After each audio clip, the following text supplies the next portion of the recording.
وعلى آلك وأصحابك يا خاتم النبیین۔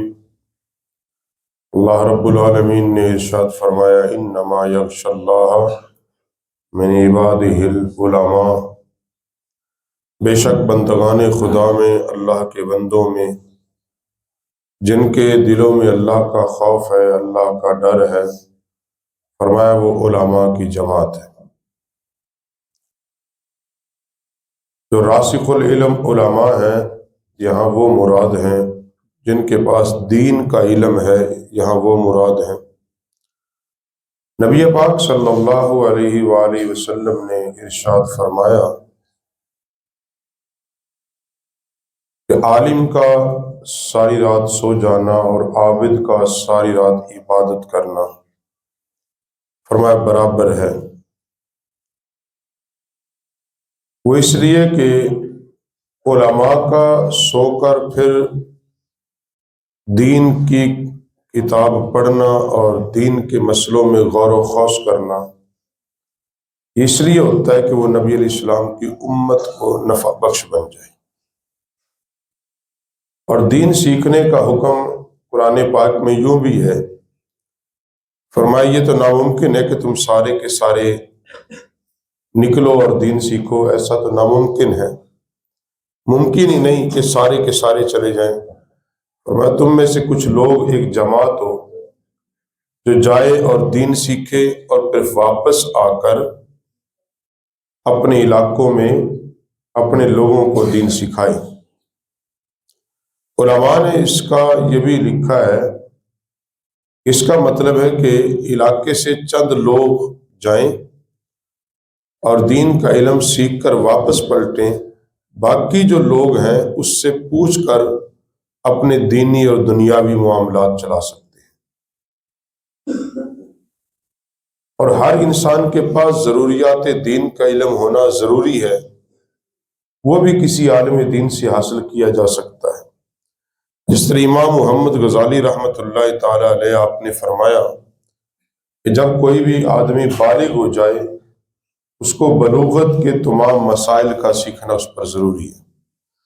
یعنی جس طرح غسل فرض ہو جاتا ہے تو کیسے کرنا ہے، انسان بالغ کب ہوتا ہے، اس کی علامات کیا ہیں، بالغ ہونے پر کیا کیا چیزیں اس کو کرنا لازم اور ضروری ہوتی ہیں۔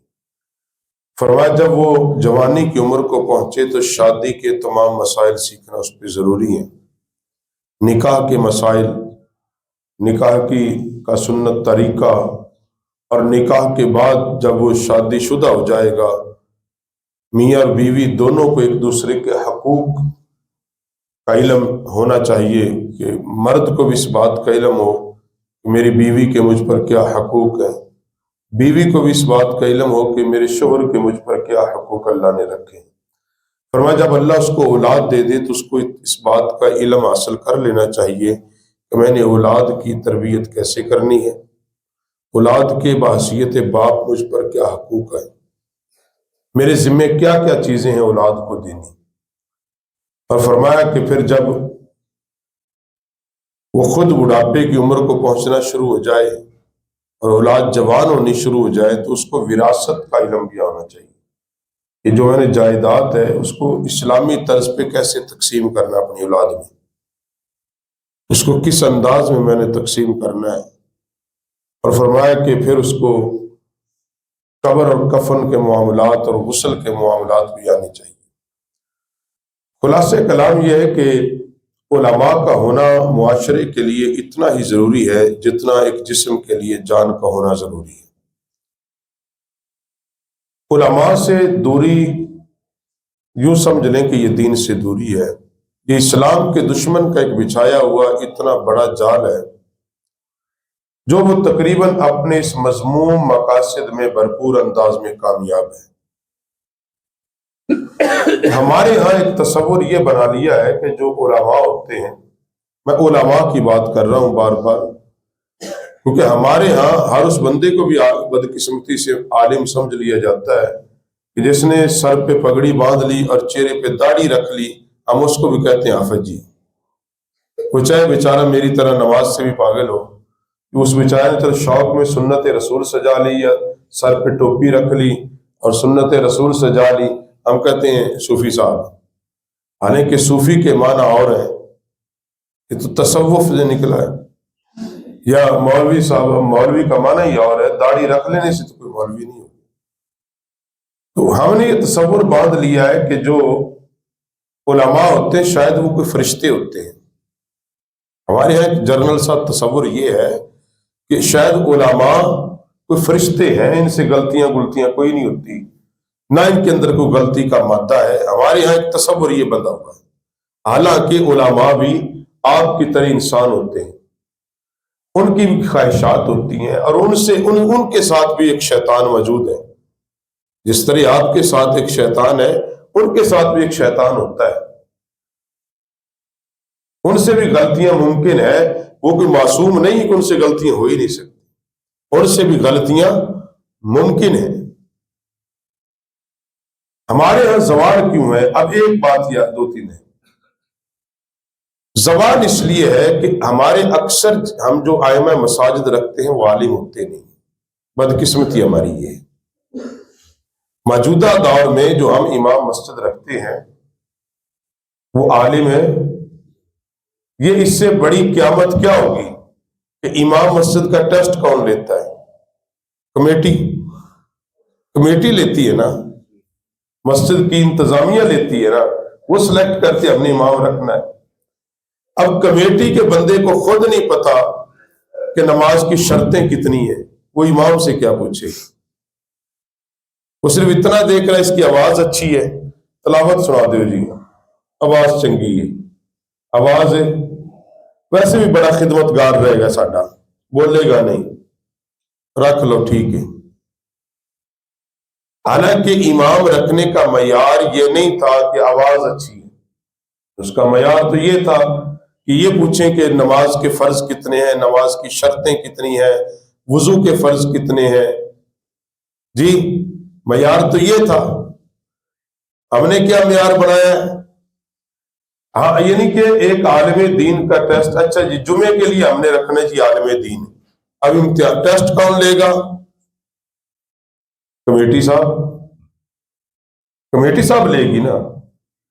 اچھا اس نے جناب بڑی اچھے طریقے سے دو کچھ شعر سنا دیے، نہیں چنگا ہے، یعنی کہ نہیں دیکھا بھئی تیرا نظریہ کیا ہے، تیرا مسلک کیا ہے. اس سے پوچھنا تو یہ مسئلہ پوچھ کہ اگر اہل سنت ہے تو منہج اہل سنت اور مسلک اہل سنت ہے کیا، پوچھنا تو یہ چاہیے تھا. اب وہ کیا پوچھے، اس خود بیچارے کو نہیں پتا، اس کو تو خود نہیں پتا کہ ایک صحیح العقیدہ سنی کا کیا عقیدہ ہونا چاہیے، اور اس کا عقیدہ جو ہے اس پر دلیل اس کے پاس کیا ہے کہ اگر میں سنی ہوں تو میرا عقیدہ یا رسول اللہ کہنا ہے، تو اس پہ دلیل کیا ہے. یعنی یہ علامات قیامت سے کم نہیں ہے کہ ایک مطلقاً جاہل جس کو دعائے قنوت نہیں آتی وہ عالم دین کا ٹیسٹ لے کے وہ امام منتخب کر رہا ہے. یہ اندازہ لگائیں. یعنی یہ حالات، اور پھر ہم نے رکھنا ہے کہ اس کو ساری چیزیں دیکھنی ہیں. اب بات آئے گی تنخواہ کی. اب اس بیچارے نے اگر وہ کوئی صحیح عالم دین پورا ہے تو پھر اس کے اپنے تقاضے ہیں، یہ بات یاد کرو، اس کے اپنے ضرورتیں ہیں، تقاضے. کیونکہ میں نے کہا عالم دین بھی ایک انسان ہوتا ہے. عالم دین بھی وہ 2-3 ٹائم روٹی کھاتا ہے، پانی پیتا ہے، دودھ بھی پی لیتا ہے، چائے بھی پی لیتا ہے. ایسی بات نہیں ہے کہ اس نے منہ پہ ٹیپ لگائی ہوتی ہے، اور اس کی بھی شادی ہو جاتی ہے. وہ کوئی بیچارہ لامی الوج نہیں ہوتا، شادی اس کی بھی ہوتی ہے، اور بچے بھی اس کے ہوتے ہیں. وہ کیونکہ وہ ایک انسان ہے یار، بچے اس کے بھی ہوتے ہیں، اور جو اس کے بچے ہوتے ہیں نا، یا اس کی بیوی ہوتی ہے، وہ بھی روٹی کھاتی ہے، وہ دودھ بھی پیتے ہیں جیسے آپ کے بچے پیتے ہیں، وہ کپڑے بھی پہنتے ہیں. بلکہ اس بیچارے عالم دین کو اپنے بچوں کو زیادہ اچھے کپڑے پہنانے پڑتے ہیں تاکہ نمازی یہ نہ کہ مولوی دے باہر ہی گندے نے. امام مسجد کو تم سے اچھا لباس پہننا پڑتا ہے کیونکہ اس کے پیچھے لوگوں نے کھڑے ہو کے نماز پڑھنی ہے. اس کو صاف لباس پہننا پڑتا ہے تاکہ کوئی نمازی یہ نہ کہے کہ ہمارے امام صاحب کو لباس ہی صاف نہیں.